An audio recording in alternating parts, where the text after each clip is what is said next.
Mga katambay, kamusta po lahat? Si Kamanong po, nagbabalik po muli para po magkomento po sa inyo dito po sa Tambayan Makabayan. Magandang umaga po muna, tanghali, hapon, gabi. Madaling araw po sa atin lahat. Sana po nasa maayos po tayong mga kalagayan, mga kababayan. Ito po, komentuhan po natin mga tambay. Ito pong kaganapan ng ating Vice President sa South Korea, mga tambay. At dito po, napakarami pong pinahayag ng ating Vice President. Komentuhan po natin yung mga iba po na pahayag po. Lalong-lalo po yung pahayag niya po sa ginagawa po ng ating pamahalaan dito po sa sinasabing independent foreign policy na hindi po nakikita ng Vice President sa administrasyon po ngayon. Ayan po, komentuhan po natin. At syempre po, komentuhan po natin yung sinabi po ng Vice President na talagang hindi niya magugustuhan na siya pa ay pumunta sa zona ng Pangulo. Unahin po natin itong sinasabi ng Vice President about po sa ating independent foreign policy. Napakaganda po ito mga tambay na hindi po natin nakita ngayon sa administrasyon na ng mga tinatawag na mga bangag daw po. Ito po, pakinggan po natin ang ating Vice President. Walang klarong independent foreign policy. Nasa saligang batas natin yon. Nasa konstitusyon yon. Na hindi tayo kikiling kahit kanino man na dayuhan para sa ating bayan. Pero anong nakikita natin ngayon? Ang nakikita natin ay ang militarisasyon ng ating bayan. Ang pagpapasok ng mga Amerikano sa iba't ibang lugar sa ating bansa.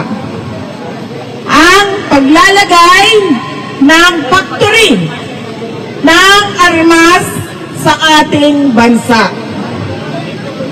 Anong sinabi ni President Trump noong meeting nila? Ang sabi ni President Trump, they tilted towards the China. And anong sinabi niya? Naayos namin yon. And now it is tilting towards the United States. Ano ibig sabihin ng tilt? Di ba sumasandal? Anong tilt sa Tagalog? Kuya. Kumikiling.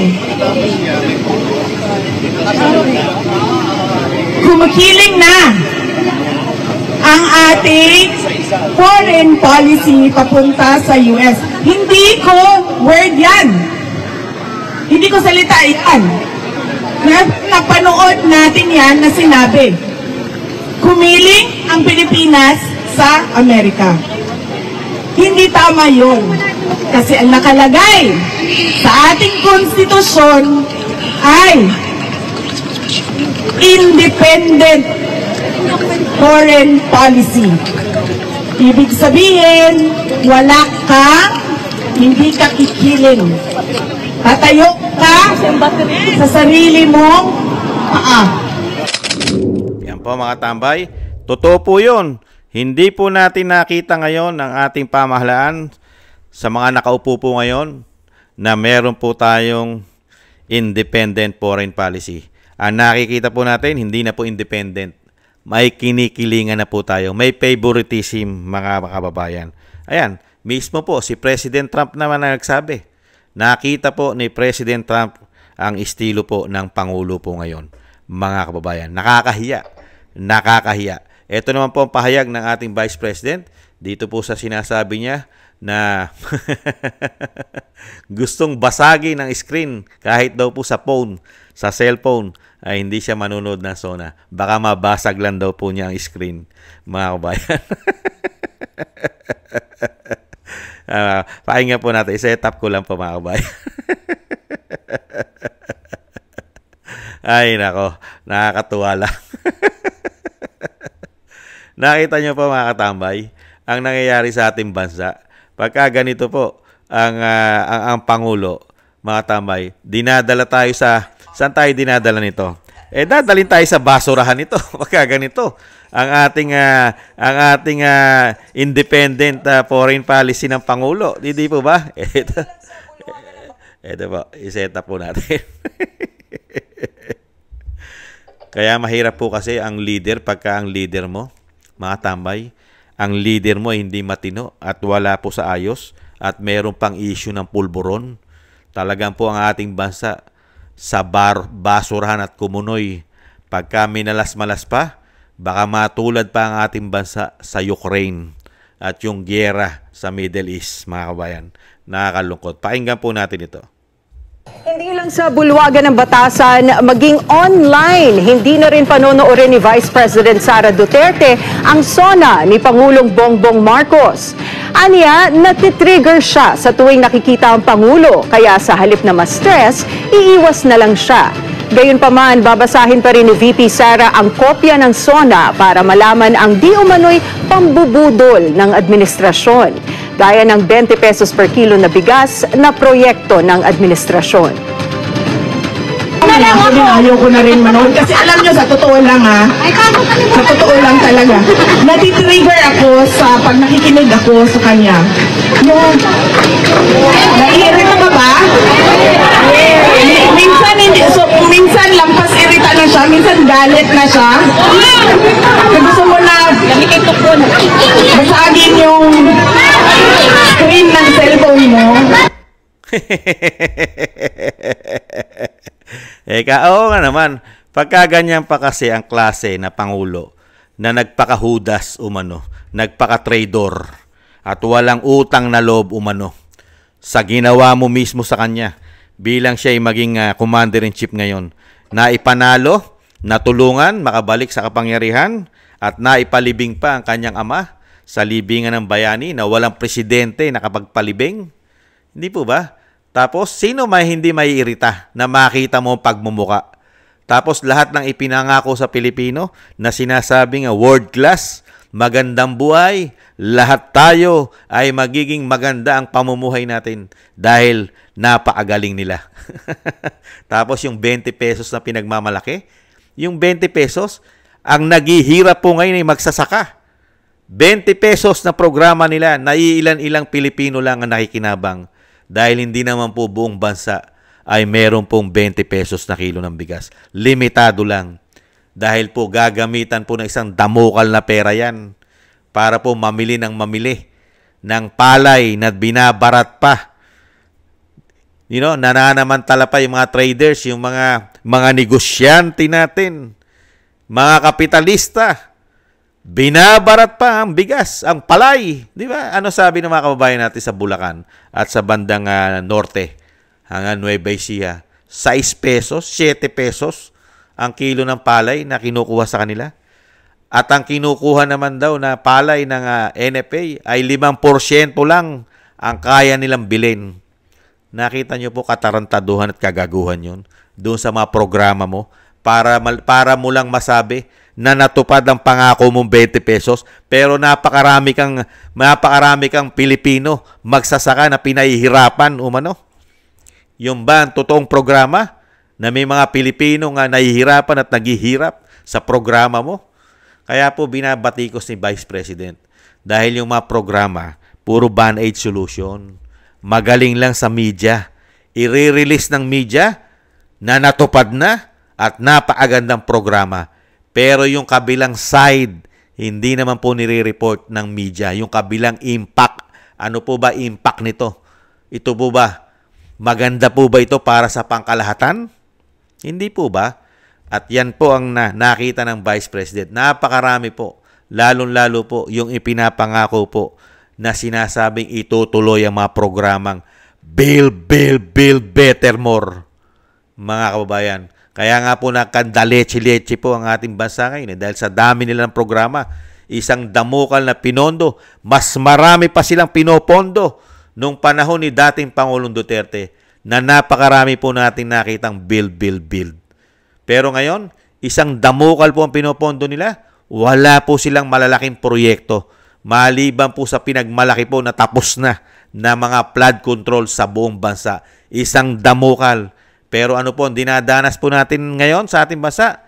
Imbis na makatulong ang flood control at pati po ang mga pumping station, yung mga pump na maghihigop ng baha, wala po tayo na pagkakita. Mga inanod na po at nabangga pa ng barko at ng barge, mga katambay. Ganyan po ang mga programa. Kaya po, sino po ang matutuwa para manood ng SONA? Kaya nga sabi ng Vice President, kahit sa cellphone, kahit screen ng cellphone, baka mabasag pa, mga tambay. At may stress ka nga lang naman. May stress kang manood. Magkakaroon ka lang na stressful sa katawan mo pag narinig mo na kung paano magsalita at kung paano mangako at kung paano po magsalita ng ubod ng daming pangako na wala naman pong gawa. Hindi po ba? Sanay na sanay daw pong mangako. Sanay na sanay. Ganyan po ang nangyayari sa ating bansa. At syempre, hindi mo magugustuhan talaga yon. Dahil unang-una, yung ginawa mong katraidoran, kahudasan, umano sa ating bansa. Merong isang Pilipino, Commander-in-Chief, na hindi mo malang binigyan ng tamang proseso ng batas. Kidnapping pa ang ginawa. At may approval mo pa. Eroplano pa ng Pilipinas. Pera pa ng taong bayan ang ginamit. Pati pa yata ang pera na ginagastos ngayon sa paglilitis sa ICC ay pera pa rin yata ng taong bayan. Hindi po ba? Lahat yata ng ginagastos ngayon sa ICC ay galing pa yata sa ating buwis umano. Hindi po ba? Nakakalungkot. Ganyan po. Kagahaman, katraidor, greedy sa kapangyarihan nung mabalik na po yata sila sa kapangyarihan. Nakakalungkot. Tapos ngayon, ano sabi ng Vice President? Dadalin mo pa ang bansa. Dinala mo na sa kahirapan at puro pangako. Ang bansa ngayon, dadalin mo pa.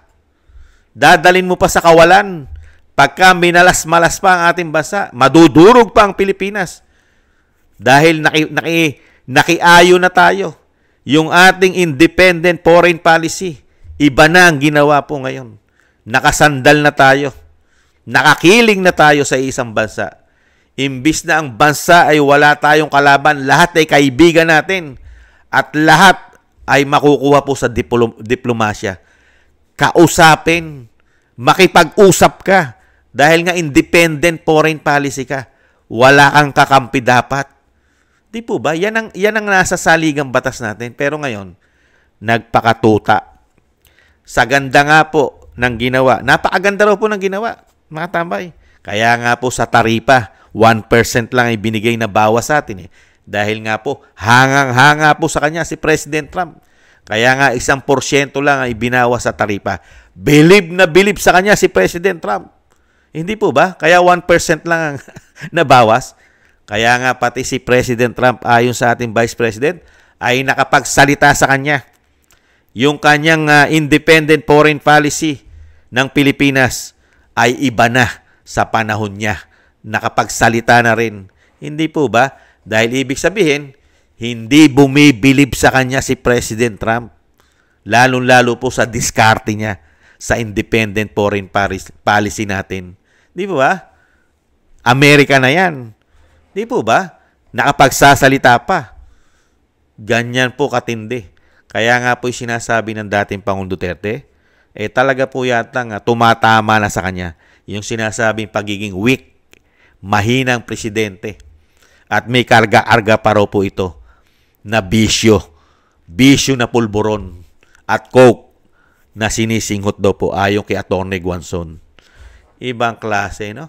Mga kabayan, kaya ano po aasahan natin sa SONA? Ano po isosona ng Pangulo?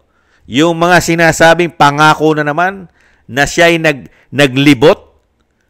Isosona rin kaya ang 1% na nakuha natin na bawas sa tarif? Isosona rin niya kaya ang dating Pangulong Duterte sa SONA niya, sasabihin niya na naipatapon natin ng isang dating Pangulo na walang kaso sa Pilipinas. Ginagawa pa lang ang kaso. Isosona kaya yan? Kidnapping, gumastos ang bansa. Ang ating bayan ay gumastos ng limpak-limpak na salapi para lang maipatapon natin umano ang dating Pangulong Duterte. Gamit ang inyong tax, ang inyong buwis umano. Isosona kaya yan, mga kabayan? At isoso na rin kaya na sinasabing bumababa na ang krimen sa ating bansa. Gumababa na ang pulburon sa ating bansa. Ang mga makakaliwang grupo ay humihina na sa panahon ko. Isoso na kaya yon? At napapababa na ang bilang ng mahihirap. Mga bilihin, bumababa na. Kuryente, tubig, mga bayarin, naibaba na. Nalaking tulong na ang naibigay niya ng 3 taon. Ganun po ba? Pati ang sweldo, naitaas na. Nabigyan na nga ng 50 pesos sa NCR. Ayon po yan sa kanila. 50 pesos. At isoso na rin kaya ng Pangulo na napaaganda ng pagtugon nila ng 3 taon sa napakatagal na nating problema sa pagbaha. Isosona niya rin kaya, mga tambay, na merong solusyon na nagawa ang administrasyon ng binagoong Pilipinas. Binagoong ang Pilipinas. Ng 3 taong solusyon. Naibsan po ba ang problema natin kahit papaano ng 3 taon sa programa na nilatag ng Pangulong Marcos sa kanyang mga proyekto? Napakinabangan po ba natin?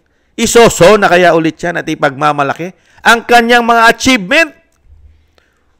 Kaya nga po ang Vice President, babasagin niya na lang ang screen ng kanyang cellphone.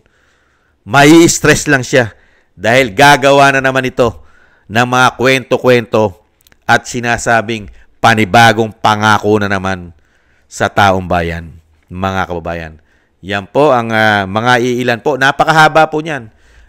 Yung statement po ng ating Vice President. Unang-una po syempre, nananawagan po ang Vice President na makauwi na, palabasin na, palayain na ang dating Pangulong Duterte na gawa-gawa lang po ang issue dahil yung mga tanim na kaso, tanim ebidensya, katulad nila Matubato, nila Las Cañas, na yung asong galapa nagmula na hindi naman po yan na umakyat sa korte ng bansa dahil wala pong ground.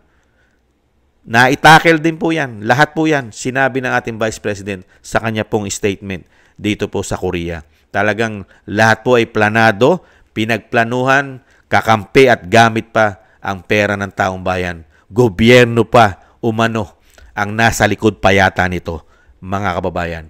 Muli po mga tambay, maraming salamat po. Kaya yan po, kahit naman sinong matitinong Pilipino, kahit sino po, yung mga matatalino at nag-iisip ng para sa bayan na tama. Kung ikaw ay matinong Pilipino, magugustuhan mo ba yung nangyayari ng 3 taon sa ating bansa? Sige nga. Pagdating sa ating independent foreign policy, number 1, tinamnan tayo, ginawa na tayong gawaan ng bala ayon sa Vice President. At ginawa na tayong base. Napakarami na nilang kampo sa ating bansa. Ganyan po katindi ang bagong foreign policy po ng tinatawag nilang mga bangag, mga kababayan. Maraming salamat po sa nagusto po na ating Tambayang Makabayan sa YouTube at TikTok. At ganoon din po sa mga nagko-comment, like, share, and subscribe. At syempre po sa mga subscribers po natin, thank you po sa inyo lahat. Mabuhay po kayo. At sa mga nagbibigay po ng tulong at biyaya, maraming salamat po. Shoutout po sa inyo lahat. Ingat po kayo. At syempre po yung dasal at panalangin po natin, huwag po natin kalimutan.